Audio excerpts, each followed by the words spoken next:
my girlfriend's a bit worried about me, Elis. Why? Why this time? I've become obsessed with bushcraft. Yes. I've become re-obsessed with bushcraft. Re-obsessed. Right, okay then. Explain to the listeners what bushcraft is. Well, Elis, bushcraft, a lot of people think bushcraft is about survival. It's not about survival. It's about living in harmony with the woodland. It's about seeing the woodland not for the challenges it presents, but the opportunities it offers up. Yeah, it's a friend, not a foe. It is a friend, not a foe. When you're in the woodland, as I often am in my mind. You, for example, if you have no water, you may see the woodland as a foe. However, what you need to bear in mind is it's quite easy to tap the sap out of a birch tree. Yeah. Simply carve plug a thing from wood. I think you've put it in the tree. You've overlooked sweat from socks and urine, John. My first protocol would be sweat from socks and urine. Why? Well, because it's going to be easier than getting sap from a tree with a thing. I've become an armchair bushcrafter. I know. And I watched 18 episodes of Ray Mears' Extreme Survival this week. You've become a bushcraft texter as well. You've texted me about bushcraft when I'm like sort of walking through central London, like literally zero relevance to my life. Then me and my girlfriend one night, she was trying to sort of get me away from the vids of Mears. And so I just told her I wanted a bushcraft course for my birthday. You offered her some grubs for a tea, even though she is a vegan. And I've now booked on to a week-long bushcraft course at the Ray Mears Woodlaw Centre. And where is that? In Suffolk, I think. Oh, how are you going to get there? I'll have to make... I'm going to make skis out of bigger skis. I'm just going to sort of whittle them down a bit and probably walk there. Ski there. Hundreds of miles. No, I'm going to drive there in the Skoda. Good stuff. And I've been getting obsessed with. I've got to buy all my equipment. I'm going to turn up and they're going to think I'm all the gear, no idea. Yeah. But they don't know I've got a solid grounding in Scouts. Yes, that's true. God, I'd love to be the shop assistant in Millets who's there when you walk in with a credit card, ready to go. I need to be able to survive in Suffolk alone, but potentially with the help of Ray Mears. But I don't want to be the guy that turns up with all the Ray Mears branded kit. That's never what an been idiot! Used. So I'm sort of worried about. I think I need to borrow some of the stuff so it looks like I've used it before. You need to distress some of it as well. So it looks like you've done this kind of stuff loads of times. It's And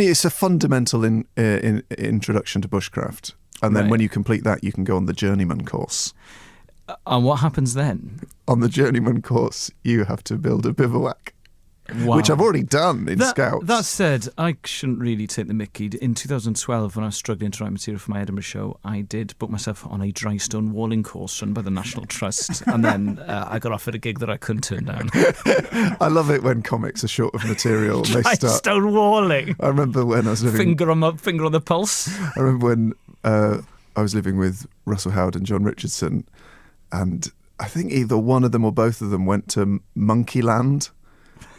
Just off the M4. You ever seen the sign for Monkeyland? Yeah. And it was like, oh, you're short of a texting topic for your show. I drove a rental car through Longleat, and they pulled some monkeys pulled the aerial off, but then my girlfriend used it as material first, so even though I'd paid the deposit. Whoever pays the deposit gets the gear. Exactly. I would have got 3 minutes out of that. She just got one joke. And if you're listening, Izzy, yes, I am bitter.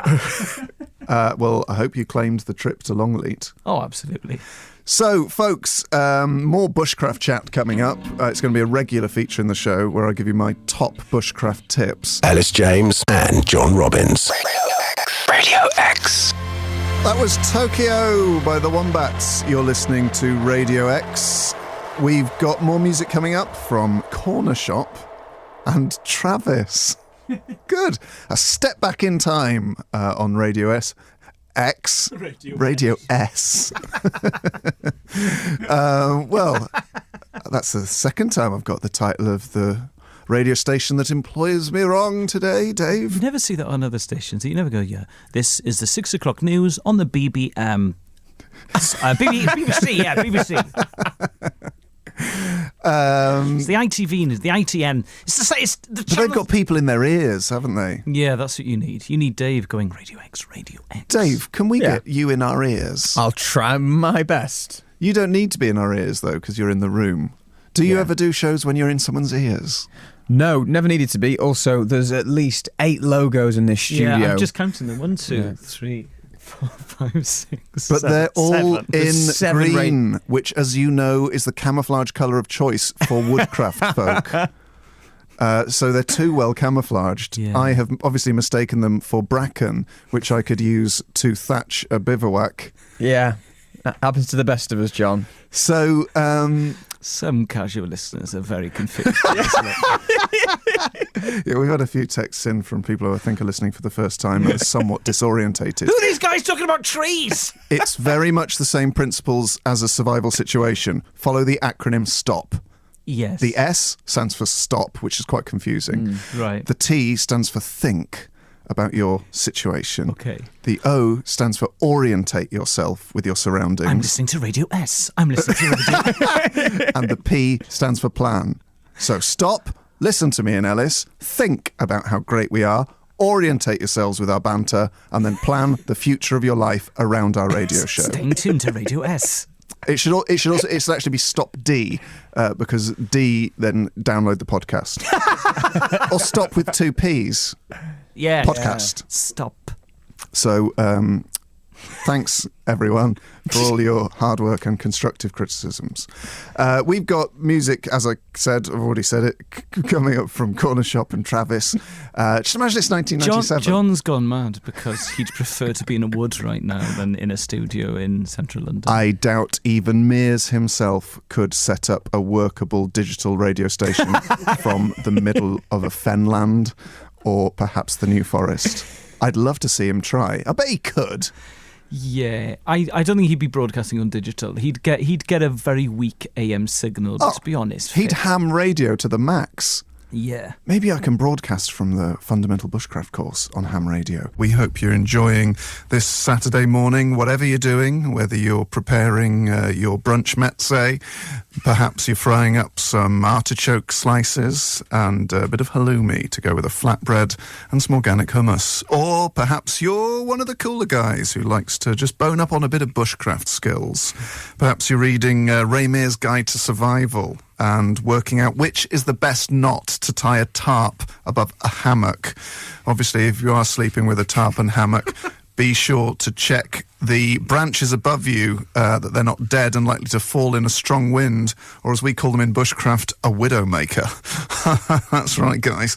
You don't want a birch bough falling on you at 3 in the morning, even if your tarp line has, as recommended, got a 200 kilogram breaking strain. If anyone's confused, you are still listening to Radio X. Radio X, the voice of bushcraft. We've rebranded again. Yeah, with the voice of bushcraft. Get into the bushcraft. Putting the craft in bushcraft. Yeah, keep it Radio X, keep it bushcraft. Keep it bushcraft, for crying out loud. Hello, everyone. Welcome to the show, the podcast, the Vibe Station, the Cool Times Hub. The Viborium. The Viborium. We've got lots of emails to get through, so we're going to rifle in. Elis, what you got? This is, good afternoon, John Ellis. I need some advice from Robbins, if at all possible. Like any self-respected bushcraft enthusiast, I own a penknife just in case. He sounds just up John Street. My girlfriend has always said how useful it is, and I put 2 and 2 together, and it seems I did not make 4. I bought her a penknife for Valentine's Day with a romantic touch of a rose exterior, photo attached. What makes this slightly worse is that she bought me a trip to Portugal. Anyway, I'm going to have to do something special for her in Lisbon, quite rightfully. I'd rather not go to a really expensive, boring restaurant, as I've already parted with just shy of £26 for the penknife. So, John, did you have to do something special for your better half after the whole electric toothbrush Barbados fiasco? Any advice is greatly appreciated.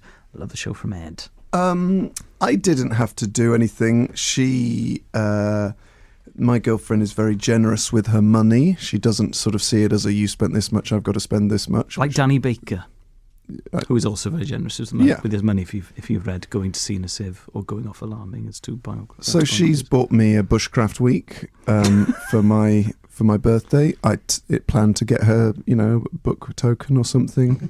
Face flannel. Well, she's actually just chucked out 2 flannels after so it was a slight bone of contention. Why did she chuck out her flannels? Because they were just always sort of wet at the side of the bath. Yes. And they'd very 80s look, that. And she'd have they'd always have that sort of wet flannel smell. So they've gone. Good. What I would say to you, Ed, why not use the lovely penknife you've got to fashion a romantic gift? Yes. Using the skills of woodlaw. Or you could just carve "I love you" maybe into your skin. We do not condone that, no, we don't obviously. condone that. But it is an option, which we wouldn't condone. But why not just carve it into a lovely... No, don't carve it into a tree. You could cause an infection. Okay, I don't know. Maybe why don't you buy some balsa wood from your local juicens and carve it into that? Because it's nice and safe. Classic. You've used the penknife and also you've expressed love and affection, which I'm sure she'll really like. Lovely stuff. No Surprises There by Radiohead. I remember when that came out, I was working as a kitchen porter in the Ship Hotel in Alveston, and it was a living nightmare. I worked in the kitchen of a drop-in centre for truants when that came out. Did you? And I used to play it, and all the truants used to call me a weirdo. Hey, so imagine in 1996... Seven, we would have been maybe stood at a pot wash at the same time in our overalls, listening to Radiohead, with no idea that in 18 years' time we would be side by side on the radio playing that song. Exactly, and I once gave a burger that was burnt on the outside but frozen in the middle to a truant, and he called me some very, very rude words. Yeah, I once had my overalls torn off me by one of the waiters and hidden in his locker. And so I was forced to run through the kitchen nude, which was not only embarrassing, but it was a health and safety issue because the floor was slippery and you had to wear hard shoes. So I was once so hungry in that kitchen because they wouldn't give me any food that I ate a raw mushroom and never again. I eat them daily. I hate raw mushrooms because of that experience. And I was, I remember going to get some onions, and some of the truants saw me with a bag of onions, and they kept calling me an onion man. Fun I hate bushcraft fact about some mushrooms. Those in the black cap mushroom. I've heard this on Ask Paul Kirtley. Again, his podcast, Bushcraft Advice podcast last night. Right. Because he read out my question about outer layers. Okay. Some mushrooms in the black cap family are poisonous, but yet when you cook them, the poisons go away. Yeah. However, the poisons are alcohol soluble. So if you eat them, it's fine. But if you then have a beer later in the day, they make you sick. And those mushrooms are used as the base for some medication they give to people suffering from alcoholism to make them sick when they drink. Wow. Fun fact about mushrooms and alcohol. It's certainly food for thought next time you're making a risotto. The Ask Paul Kirtley blog. Do check it out if you want to learn about bushcraft. We've got music coming up from Ian Brown and the Bushcraft Forever. Wilderness Crew. I'm a fairly normal person. I rely quite heavily on my smartphone. I Google things for answers. I would say that I'm an urban, metropolitan, 21st century human being. However, if you wanted to airdrop John Robbins back into the past, or maybe, I don't know, sort of a very, very unwelcoming climate/environment in a week's time, he'll be able to do that perfectly because, John, you're going on a bushcraft course, aren't you? That's correct, Elis. I am attending a Ray Mears authorised bushcraft course. Mears himself will not be there, but I dare say he may drop by to keep an eye on his students. So it's officially authorised by Ray Mears in the way that the Queen mug I bought you is not officially endorsed by the Queen Estate. Yes. Okay. I will be 6 nights in the wild, 2 of which will be sleeping in a bivouac of my own making. Of your own making? Yes, of my own What do you making. mean your own? What do you mean you're making your own bivouac? I'm going to make a bivouac, mate. Is it like a wigwam? A bivouac? It's sort of a scaled down wigwam. Yeah, anyway. Also, that it turns out, for amusingly, that the Bushcraft course is actually quite badly timed, just really the sort of house purchase that I'm attempting to go through at the minute. It's a shame, isn't it? Because if the Bushcraft course goes well enough, you might not need to live in a house. That's absolutely correct. You know, have you said that to your girlfriend? We could just live in a bivouac of my own making. Everywhere is en suite. So, but you're looking forward to it, though? Yes, I'm looking forward to learning how to feather kindling, how to operate a tarp, how to learn 3 knots, and how to not use an axe because it's not covered by their insurance. In order to use the axe, you have to go on their axe course, which is an extra is the same amount of money. Oh again. dear. Well, maybe I can buy you that for your next birthday. Well, an axe. The axe course, or is it going to cost me hundreds of pounds? Yeah, hundreds of pounds. All right. Well, and also I know how to use a bloody axe. Oh, hello. You didn't get to where I am without knowing how to use an axe. Yeah. Oh, good grief. By the way, I keep forgetting to say this. I was in Cardiff a few days ago, and I saw my friend, who was a big fan of the show, Leah Roberts, and I was walking to the train station. She said, "Hey, Elle." And I said, "Hey, how are you?" And I know that she listens to the show, and I said, "Oh, you listen to the podcast?" And she went, yeah. And she said, "Elis, you're a legend. I've known you for 16 years, but you're not my favourite one." She has completely bought into the Robbins mythology. Oh, nice. So, obviously, initially, I thought, I can play with this. I can take advantage of this. And then when I was about to tell her that I've been in your Fabia. And her eyes were burning with such bright intensity. I had to say, I've got to go get the train. Sorry.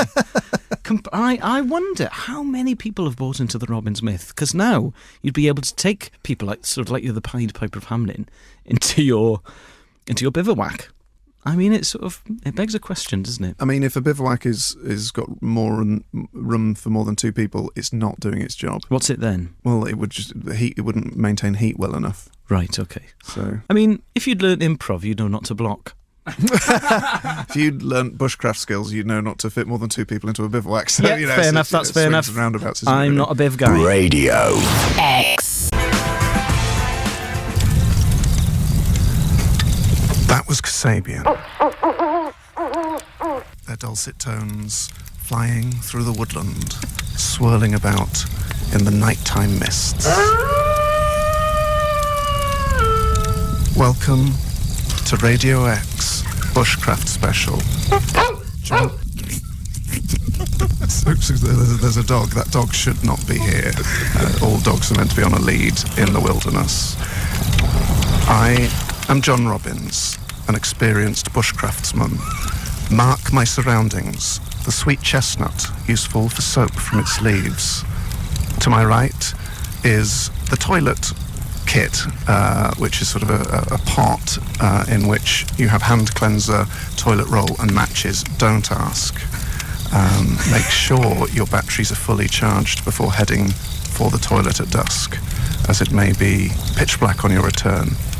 And to my left, joining us in this Bushcraft special, is commercial digital radio's least experienced woodsman, Mr. Elis James. What's that, John? That is the sound of... A kookaburra? No, Elis, you show your lack of bushcraft training. That is a wilderness owl. Is it? Because I'm urban, you see. I'm separated from nature. I buy all my milk from the shop. I harvest my milk direct from the teat. And it provides me with wholesome fat to survive in the undergrowth. It's quite sickly, though, isn't it, after a while? Well, but your taste buds acclimatise to the flavours of the wild. Do they? Yes, bark, bracken. Though some people say you can eat the moss. Lichen? Lichen. Lichen, sorry. No, you shouldn't eat moss. You can use it to boil an egg or heat an underground fire and to steam fish. Do you like my pot holders that I fashioned from birch trees? Yes, yeah, they're nice. They make me feel very at home. There's two different designs of pot holders. Yeah, design A and design B. So, Elis, as you will know, I have recently been away with my bushcraft course. Yeah. The first challenge was to choose a wilderness name. Yes. John Robbins isn't going to cut it in the outback Right. /jungle Okay. /Sussex private land that we stayed on. John the Stoat? Not John the Stoat. I've Weasley John? No, not Weasley John. They've got to be sort of more cool than that. All right then. So I've got some. Rabbity John. Not Rabbity John. I've got some examples here. We need to choose. Skyhaim Grey Goose. Right. Okay. It's a bit Lord of the Rings, is it? Wolf Tooth. Oh, Like that. Quite sort of Beowulf. Night Stalker. Creepy. Deer Stalker. Hats. The Stalker. Creepy again. Leatherback Undergrowth. Injunction. Leatherback Undergrowth. I like leatherback undergrowth, although you do sound like you're planning something absolutely monstrous. Who's that over there whittling an advanced peg? It's Leatherback Undergrowth. Why is he wearing underwear made of twine? Because he is advanced in his bushcraft survival skills. Yeah, I mean, there'll be no H&M come the nuclear apocalypse, will there? Absolutely not. It'll be twine pants on a thing. It will be, which you can fashion from nettles. Oh, what? Yes. Absolutely not. True. I'd rather go naked as the day I was born than wear pants made of nettles. I know how to pick up a nettle now and not get stung. Do you? Yeah. Just hold it really hard. Oh, really? Yeah. Okay. And then you hold it over a fire and all of the stings burn and then you can eat it. So you've made the dock leaf redundant? Yes, and actually you shouldn't use the dock leaf. What you should use is the sap from a nettle. You're joking. More of that coming up, folks, as regular listeners will know. Other people might be a bit confused at this juncture. I should have pointed that out. What a gear change from Kasabian to this. I, John Robbins, have recently returned from a Ray Mears wilderness, not survival course, it was a bushcraft course, fundamental bushcraft, and luckily for all you guys listening out there, I kept an audio diary, which we'll be hearing clips as the show progresses. Right now, it's the Stone Roses with All for One. Elis James and John Robbins.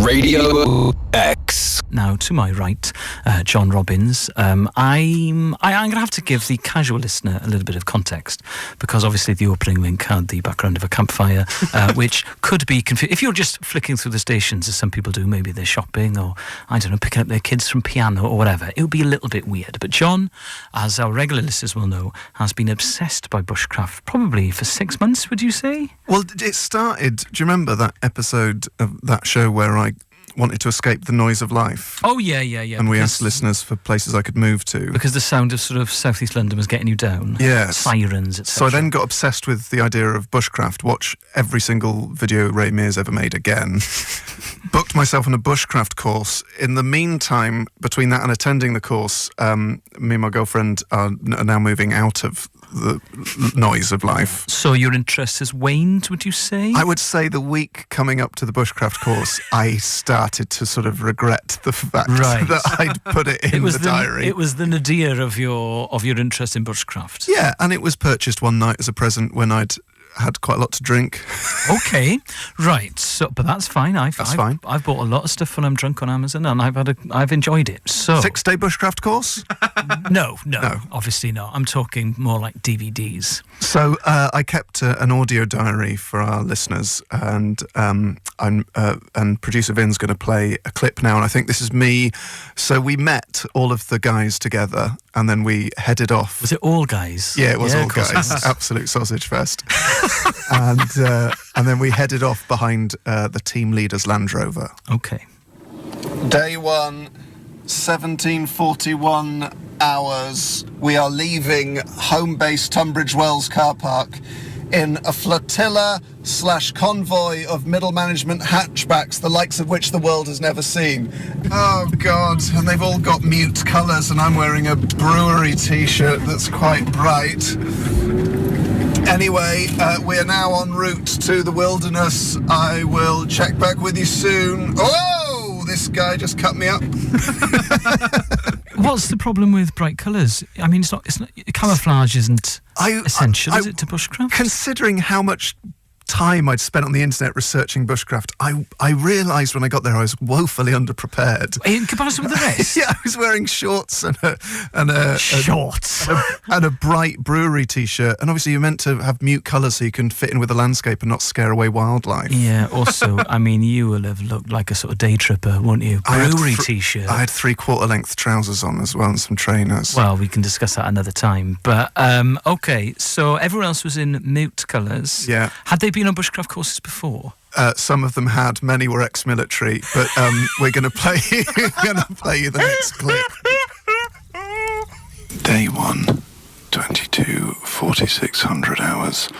I am becoming suspicious that I may not be the most experienced woodsman on the course. Some have been to the Arctic for expeditions, and I bought my sleeping bag for £12.50 in blacks. I'm in my tent now, and I got this tent from someone who got it from Robin Ince 4 years ago, and I'm not entirely sure it's waterproof. Tomorrow, we learn knives. Day 2, 2140 hours. Operation Solitude. I, Robbins, am beginning a journey to a bivouac. Not a bivouac, a tarp. I put up a tarp earlier and I'm very proud. I shall be sleeping under the tarp on my own in a bivvy bag. I will do up my mozzie net so spiders don't get in and reflect on the day. A day which saw Robbins make fire from flint and char cloth before anyone else. 21:57 hours. Operation Solitude abandoned. It's so dark. It's really scary. So everyone else was ready for sort of SAS manoeuvres in the Brecon Beacons, Yes. and you were ready for latitude, basically. Yeah, I had a pop-up tent. And I don't know if you've ever tried to hike up to Stoner's choice. hike up to a wilderness camp holding a pop-up tent, but you really don't look like you belong there. And then we started doing learning some of the tasks, and I did make fire from flint and char cloth, which is a form of effective tinder, very early doors. Get in. And then and I was so pleased, and then we put up our tarps in the woods, and they said, oh, you can sleep under them tonight if you want.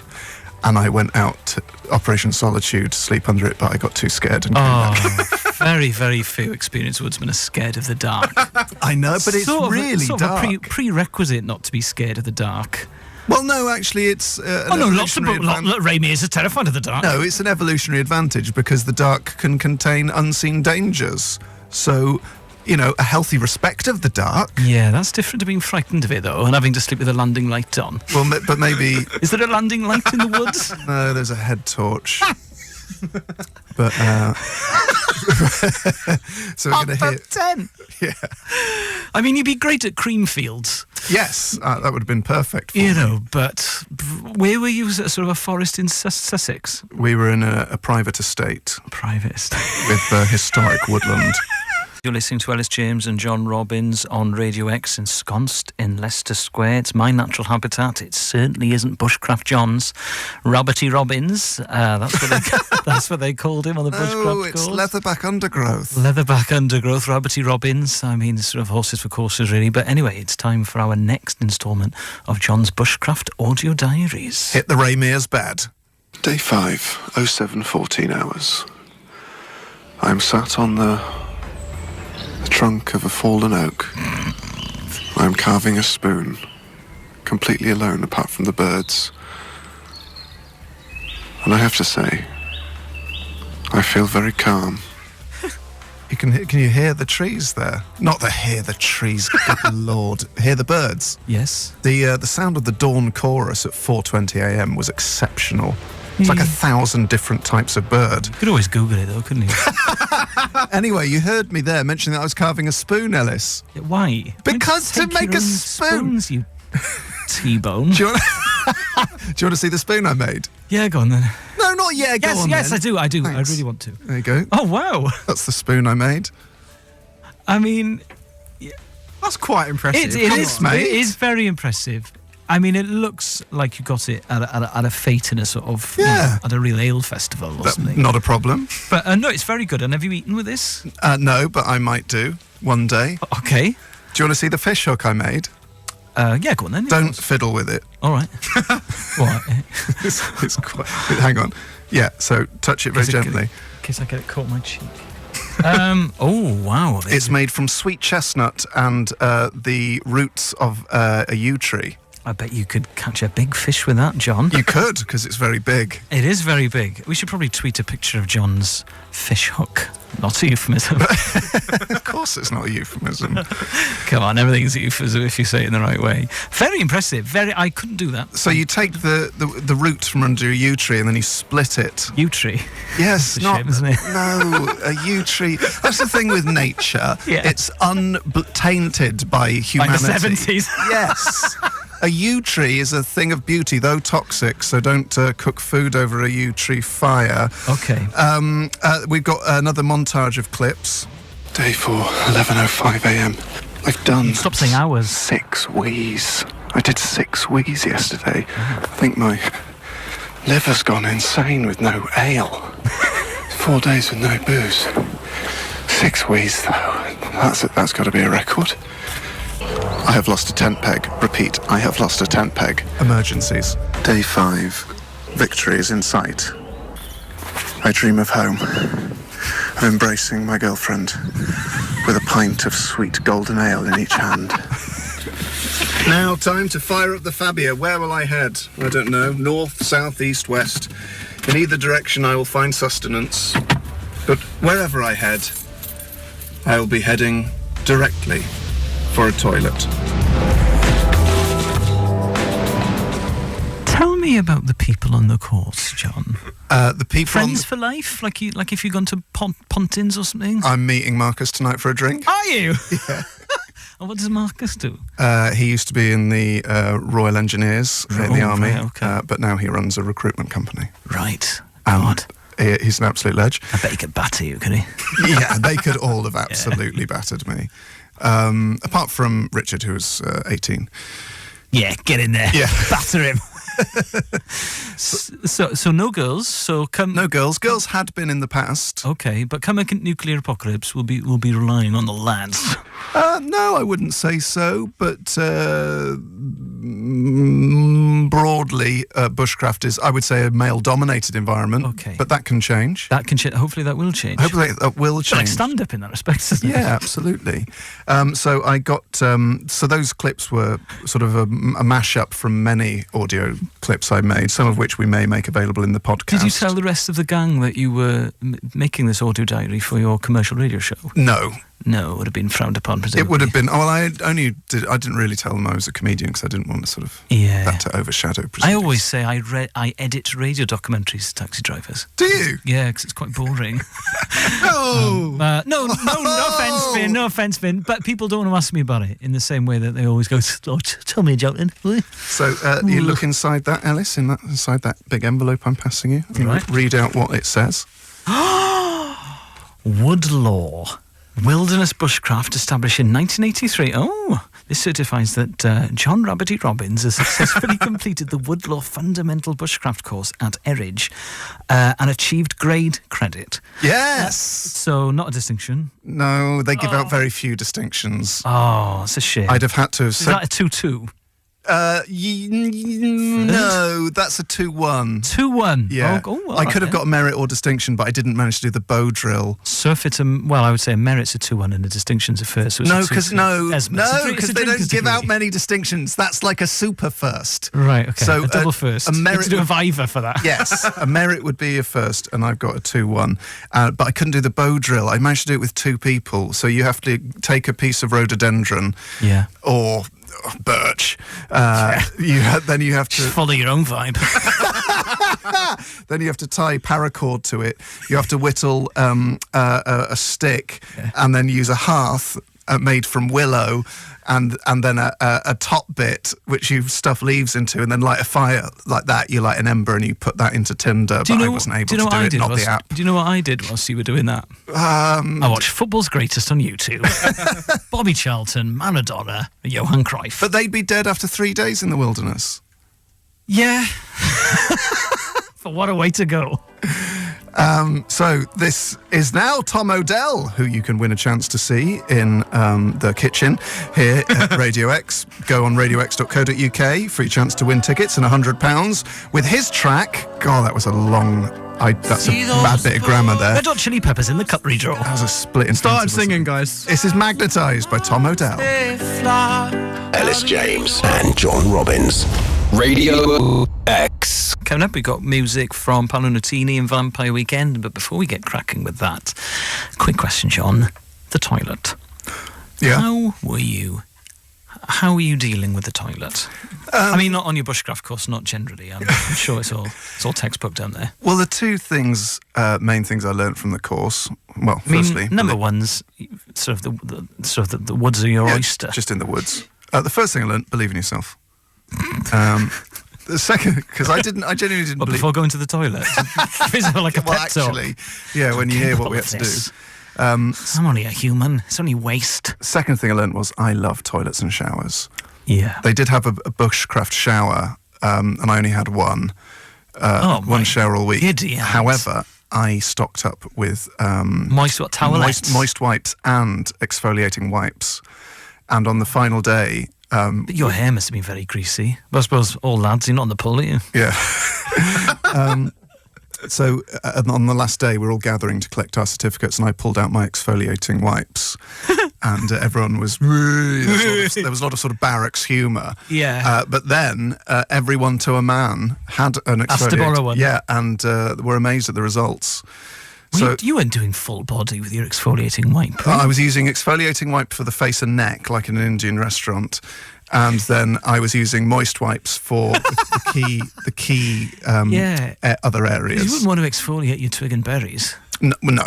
But the toilet-wise, it was about a 10-minute walk to the latrine zone, which was an area of Sounds like the Crystal Maze. which was an area of woodland set aside for that practice, and it was a trench. Oh, God, And- I bet that was full of rum characters. Well, it really made me realise I need to work on my thigh strength. Because so it was trench-wise, then cover up. Squatting. Yeah, and burn the toilet paper. Yeah. Which Any is- evidence? Sort of brings you close face-to-face with your own mortality. Oh, So, I was... your corgi to the vet. Yeah. So... But I mean, it sort of kept you regular. See, I think it would have had the opposite effect on me. I think I would have been trying to keep it all in. Well, no, what I mean is it sort of... I think your body was aware it was going to be an unpleasant experience, so sort of made it sure it was only sort of once a day. Right, okay. As opposed to the usual sort of... God, I miss toilets. Oh, that's another clip, isn't it? I did miss toilets. Yeah, they're nice. I'm glad I was born when I was, because I think we're getting the best toilets ever. Yes. I mean, the Romans were doing pretty well, but from what I understand, ours are better than the Roman ones. The fun fact, the Romans invented the moist wipe. Did they? Yeah, they used to use a bit of... bracken or something? No, a bit of sponge on a stick. What, sponge like you'd buy in sort of Poundland? Yeah. Oh, wow. There you go. Any more facts you need to know about the wilderness, Elis? I'm now a certified wilderness expert. With your tutu. With a sort of broadly a 2-1. If I'd done the bow drill, I'd have got it. God, that bow drill! But you would be amazed the muscles you use that you never know. Oh God. Yeah. Oh, God, I miss toilets. When you're toileting away from... No, when you're trying to use a bow drill. Oh. It's very tiring. Anyway, we've got more great music coming up. We'll probably stop talking about bushcraft now because I'm getting my wilderness mind back, and it's making it hard to broadcast.